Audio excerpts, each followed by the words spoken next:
உங்கள் அனைவருக்கும் இனிய மாலை வணக்கம். இன்னைக்கு ரொம்ப புதிய முகங்கள் நிறைய பேரை நான் பார்த்தேன். உங்கள் அத்தனை பேரையும் எனக்கு இங்கே அழைத்து வந்து எனக்கு அறிமுகம் செய்து வைத்த இந்த நிகழ்ச்சி ஏற்பாடு செய்த மக்கள் முரசு கட்சியினுடைய தலைவர், நிறுவன தலைவர், புதிய பாசத்துக்குரிய சகோதரர் தேவன் இன்னொரு நிகழ்ச்சியை கூடிய இருந்து உதவி செய்த மற்ற நிர்வாகிகள் நெஞ்சார்ந்த நன்றியை நன்றி. அட்வொகேட் ஆக்ட் ப்ரொடெக்ஷன் கொண்டு வந்தாங்களா? பக்கத்தில் இருக்க கர்நாடகாவில் இருக்கா, மத்திய பிரதேசல இருக்கு, ராஜஸ்தான்ல இருக்கு, ஏன் கொண்டுட்டு வரல? போலீஸுக்கு ஹவுசிங் சொசைட்டி இருக்க மாதிரி ஏன் அவங்களுக்கு ஹவுசிங் சொசைட்டி இல்லை? தமிழ்நாட்டில் 1,40,000 வக்கீல் இருக்காங்க, அதே போல 1,40,000 போலீஸ் இருக்காங்க. அவங்களுக்கு மட்டும் ஹவுசிங் சொசைட்டி இருக்கு.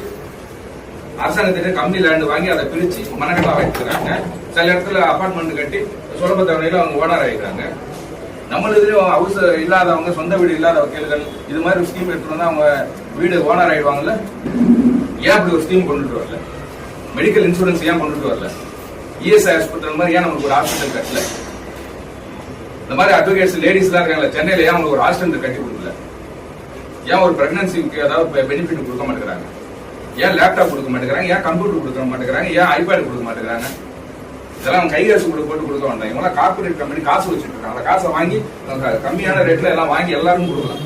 நம்மளாம் double degree holders, Nobel profession, எவ்வளவு வேணாலும் சம்பாதிக்கக்கூடிய வாய்ப்புள்ள ஒரு தொழில், ரிட்டையர்மெண்டே இல்லாத ஒரு ப்ரொஃபஷன்.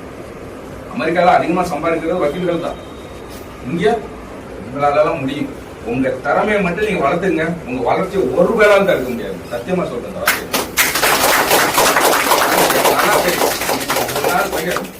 பல கேண்டிடேட்டுக்கு போய் சொல்லிட்டு போவான், இதை வச்சுட்டு அதை பண்ணிட்டா செய்யணும். நான் வர மீன் வாங்கி கொடுக்கறத விட மீன் பிடிக்க கத்து கொடுக்கறது விஜயராஜன் நீங்க நம்புங்க. நான் கத்து கொடுத்துட்டேன், டெய்லி நீ மீன் பிடிச்சி சாப்பிடலாம். இதுதான் என்னோட பிரின்சிபல். ஒன்ன வளர்த்து வரேன். நான் எத்தனையோ பேர் ஏபிபி ஜட்ஜ் ஆக்கி விட்டுருக்கேன், எவ்வளவு கிளாஸ் எடுக்கிறேன், இந்த மனித நேரத்தில் வந்து கிளாஸ் எடுத்துருக்கேன், எல்லா இடத்துலையும் வரேன். நான் என்கிட்ட நிறைய மெட்டீரியல்ஸ் இருக்கு. ஆஃப்டர் இந்த எலெக்ஷனுக்கு அப்புறம் திருப்பி என்னோட பணியை திரும்பி தொடங்கிடுவேன். நீங்க எல்லாம் கூட என் கூட இணைஞ்சிக்கோங்க. உங்களுக்கு நிச்சயமா உங்க வளர்ச்சிக்கு நான் ஒரு காரணம் இருக்கு. எம்சிஓபி கேஸ்னா நான் போய் அங்க கேஸ்ன்னு ஒருத்தர் கேட்க போனால, சார் எங்களுக்குன்னு அட்வொகேட்ஸ் இருக்காங்க, அங்க கொடுங்கன்றான் போலீஸ்.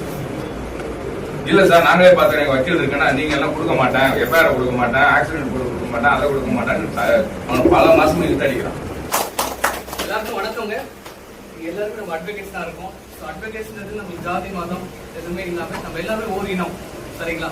நமக்கு உண்டான பிரச்சனைகள், நமக்கு உண்டான பாதிப்புகள், நமக்கான உரிமைகள் இருக்கிறதுனா நமக்கான ஒரு பிரதிநிதி இருக்கும். ஸோ பார் கவுன்சில் பொறுத்தவரைக்கும் முக்கியமான இடம். நமக்கு ஏதாவது ஒரு கிளைண்ட் ஏதோ பிரச்சனை பண்ணாலோ இல்லை நம்ம மேல புகார் கொடுக்கணும்னாலோ பார் கவுன்சில் தான் அனுப்புவாங்க. அப்படிப்பட்ட ஒரு பார் கவுன்சில்ல நல்ல திறமையான, தகுதியான, படித்த பிராக்டிசிங் அட்வொகேட்டா நம்ம பிரதிநிதியா இருந்தால் மட்டும்தான் நம்மளுடைய உரிமையை பெற முடியும். ஸோ சார் பொறுத்த வரைக்கும் டாக்டர் விஜயராஜ் சார் பற்றி சொல்ல வேணாம், எல்லாத்துக்குமே தெரியும். சோசியல் மீடியாவில் அவரை பற்றி எல்லாமே வருது. அவர் வந்து 12 வருஷம் ஸ்பெஷல் பப்ளிக் ப்ராசிக்யூட்டர் தான் இருந்திருக்காரு. பாத்தீங்களா, 12 வருஷம் ஸ்பெஷல் பப்ளிக் ப்ராசிக்யூட்டர் இருந்திருக்காரு.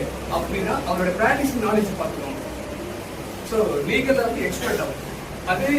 அதே சமயத்துல வழக்கறிஞர்களுக்கு ஏதோ ஒரு பிரச்சனைனா உடனே வந்து முன்னாடி தீர்வு கொடுக்குறாரு.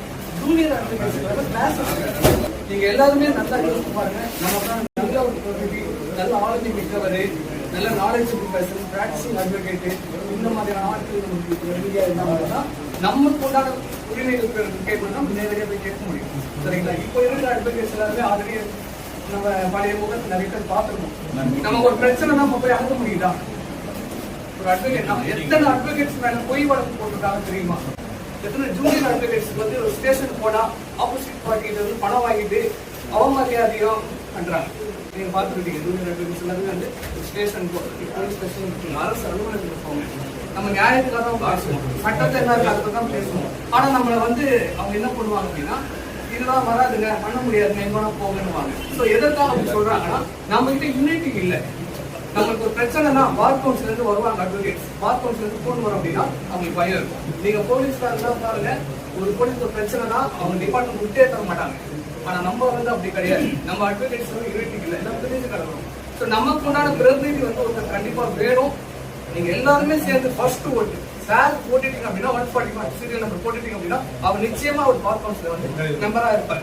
சரிங்களா? அப்ப நமக்கான பிரச்சனைகள், நமக்கான உரிமைகள் நேரடியா சார்கிட்ட போய் நம்ம முறையிட்டு நம்ம தீர்த்துக்கலாம். இது எல்லாருமே வேண்டி கேட்டுக்கொள்கிற ஒண்ணு, இந்த எலெக்ஷன்ல நம்ம நிறைய பேர் போட்டு போட்டிருக்கோம் இதுக்கு முன்னாடி.